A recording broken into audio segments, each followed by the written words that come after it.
It's another delicious day here in the Let's Make Food from Food kitchen, and we are getting ready to make some stuffed bell peppers. The first thing I want to do is get my bell peppers going. Those take 25 minutes to cook, so while that's cooking, I can prep the rest of it. I've already got my rice cooking, and that will be done, and I will put a link down below in the description on how to make white rice, long grain, that's not sticky. So the first thing I want to do here is cut the tops of my peppers off. Like so, and then we're going to get all of the rib and seeds out. We're just going to use our hands, get it out. Looks good. Just get all those seeds. Perfect. You can use any color pepper that you'd like. Green peppers, red peppers, orange peppers, yellow peppers, rainbow peppers. Is that a thing? How do I get a rainbow pepper? Okay. So same thing, I'm just going to pull that out. You can see there's not a lot of seeds in these. I will get that out, and then I'm going to take, I have avocado oil, and I'm just going to spray the bottom of this dish. Place your peppers upside down, cup to a cup and a half of water. I'm going to put that in there. And then I'm going to take some foil and tightly wrap it.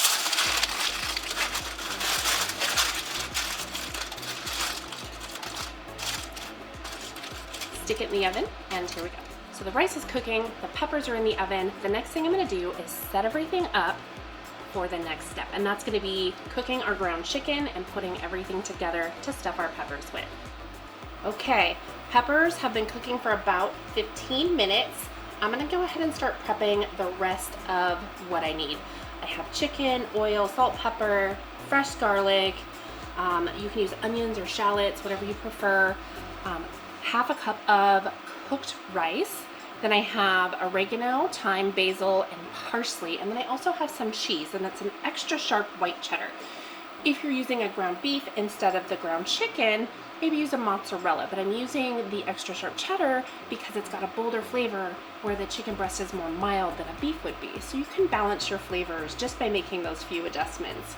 I'm gonna go ahead and add my olive oil to my pan and get it warm. We're going on a medium heat here, and I'm just going to get all of my chicken in there.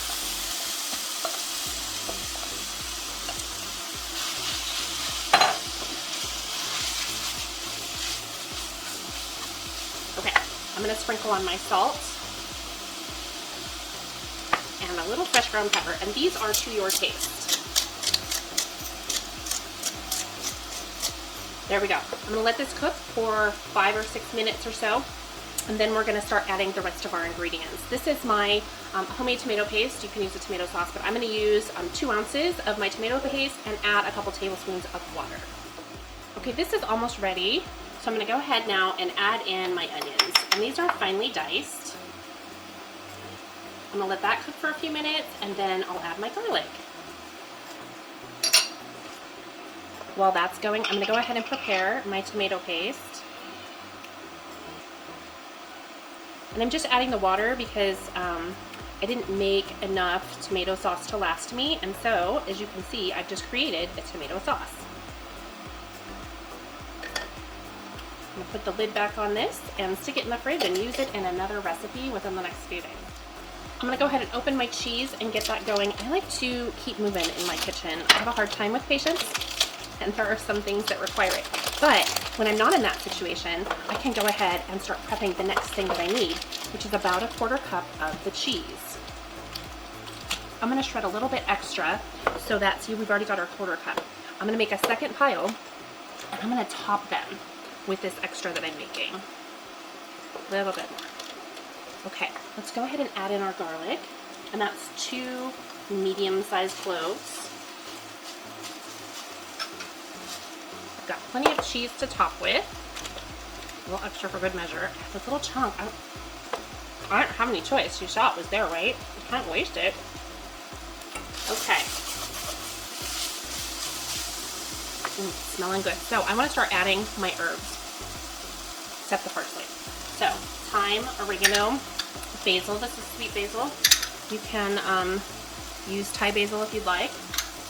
Just depends on the flavor that you're looking for. If you want something a little sweeter because you're using chicken, use the sweet basil. If you're using ground beef, maybe use the Thai basil. So I'm just gonna give that a stir, and I'm gonna turn my heat off. And I'm just gonna let the remaining heat in the pan heat this up, because we don't wanna boil or cook too much, because we still have to bake this. And we don't want our chicken drying out. A lot of people like to use the beef because it doesn't dry out as bad. So the key is to not overcook your chicken in the first place. So I have my tomato in there. I'm gonna put my rice in and give it a stir. In just a sec, I'll take out my peppers and then we'll start filling them. So what you'll wanna do is take your peppers out of the oven, remove the foil, don't get rid of it. Remove the foil, set it aside, drain the water out of your pan, and then put the peppers back in, this time with the cut side up. Okay, these are drained, and I'm gonna stick them back in there. They are still gonna be pretty firm at this point. We are not looking for a cooked bell pepper because we have to cook it for 20 more minutes once we've stuffed them. So this is done. I'm going to grab a larger spoon. I'm gonna mix in my cheese and my parsley. And you can add the parsley at the end too if you'd rather not have it cooked. Okay, so I'm just gonna quickly stir this in. I am going to move my peppers over closer to where I'm going to be dishing them. Let's get some of that cheese out of the way. Then I'm gonna take my spoon and fill them. You might have enough to do a couple of extra peppers, and you can just set the stuffing aside. You can also double your stuffing and make some for the freezer. This will freeze all right. Do the next one. This one's larger.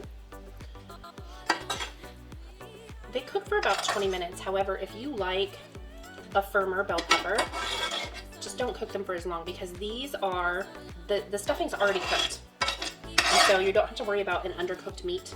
These are ready to go back in. I'm not gonna top them with cheese until the last couple of minutes, because I'm just gonna take this off and sprinkle that on. So with this in, if you'd like them to be a little more firm, go 15 minutes. Take the foil off, sprinkle the cheese back until the cheese melts. I'm gonna do it for probably that. I like mine a little more firm. I don't like super overcooked bell peppers. Something happens to the texture and flavor I just don't like. For you, if you'd like them soft, go with a full 20 minutes. So in they go. I'm gonna set the timer and I'll see you back. Look at this sizzling, cheesy, delicious looking goodness. Now I gotta get these out of here without dumping them over. Oops, hot.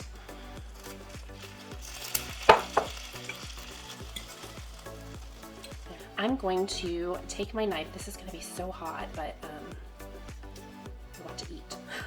I'm hungry. It's past my lunchtime. This is my lunch. So I have a little pepper and a little bit of the goodness inside. Ooh. We are done with this meal. I hope you make this and enjoy it. It's a nice, healthy lunch. If you want to cut back on some of the fat, just take off some of the cheese. Delicious variations you can make with this. From my kitchen to yours, let's make food from food. That's one boy puppy.